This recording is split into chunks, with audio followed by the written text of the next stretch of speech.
अस्सलाम वालेकुम दोस्तों, आज हम बात करने वाले हैं बख्तावर के एपिसोड 4 के बारे में।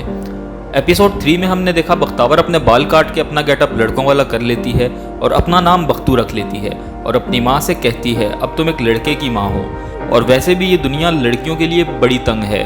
और बख्तावर की माँ उसे मालिक मकान से मिलवाती है और बताती है ये मेरा बेटा है, और वो उसे कहता है अगर कोई गुंडागर्दी की तुमने तो बिना नोटिस के घर खाली करवा दूंगा। और बख्तावर अपनी माँ से कहती है कि अब मैं घर से बाहर निकलूंगी और काम करूंगी इसी हुलिये में। और वो इस गेटअप में घर से बाहर निकलकर बहुत अच्छा महसूस करती है और जगह जगह नौकरी के लिए इंटरव्यू देने जाती है, लेकिन उसे कहीं भी उसके मतलब की जॉब नहीं मिलती। और दूसरी तरफ गफ़ार हमीद को कॉल करके बताता है कि बख्तावर और उसकी माँ हमारे घर थी लेकिन यहाँ से चली गई।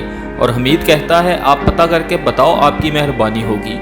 और गफ़ार को उसके मोहल्ले का बंदा बताता है कि वो रिक्शा में बैठ के लियारी के आखिरी स्टॉप पे गई थी। और गफ़ार हमीद को कॉल करके बताता है कि उन दोनों का पता चल गया है, जितना जल्दी हो सके तुम कराची पहुंचो।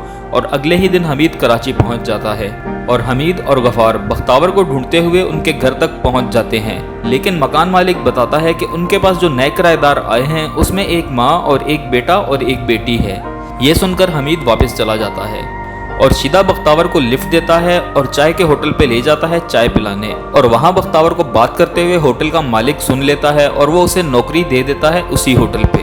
और अगले ही दिन वो नौकरी ज्वाइन कर लेती है। और रात को काम से वापसी में शीदा और उसके दोस्त बख्तावर को रोक लेते हैं और ज़बरदस्ती सिगरेट पिला देते हैं और वो भागकर घर चली जाती है। और बख्तावर की माँ उसे समझाती है कि तुमने मुश्किल ज़िंदगी चुनी है, दोहरी ज़िंदगी चुनोगी तो कौन तुमसे शादी करेगा। और वो कहती है मैंने शादी नहीं करनी। और अगले दिन होटल पे मलिक साहब चाय पीने आते हैं और कोई वहाँ उन पे फायरिंग कर देता है और मलिक साहब को गोली लग जाती है और बख्तावर उनको बचाने की कोशिश करती है।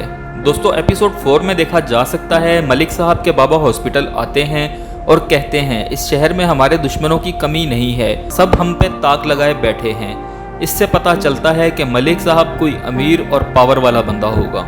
और दिखाया जाता है कि शीदा कहता है मुझे ढके छुपे राज और हसीनाएं खोजने का कितना शौक है। और बख्तावर का पीछा करता है और कहता है पूरे 1 महीने बाद देख रहा हूँ आपको दिखती ही नहीं। इससे पता चलता है कि शीदा बख्तावर का पीछा करना शुरू कर देगा, क्योंकि अगले सीन में दिखाया जाता है कि वो बख्तावर का पीछा करते करते उसके घर के बाहर खड़ा दिखाई देता है और मालिक मकान की बीवी उसे बख्तावर का पीछा करते हुए देख लेती है। इससे अंदाज़ा लगाया जा सकता है मालिक मकान भी उसे घर छोड़ने की धमकी देगा। और दिखाया जाता है कि होटल पे पैसे लेते हुए एक बंदा बख्तावर का हाथ पकड़ लेता है। इससे पता चलता है कि वो अपनी नौकरी में एक नए मसले में फंसेगी, क्योंकि अगले सीन में दिखाया जाता है कि बख्तावर की माँ उसे कहती है अल्लाह बेड़ा गर्क करे उन लोगों का जो गरीब की ज़िंदगी बर्बाद करके रख देते हैं। आपको क्या लगता है बख्तावर के साथ क्या होगा, हमें कमेंट सेक्शन में ज़रूर बताइएगा।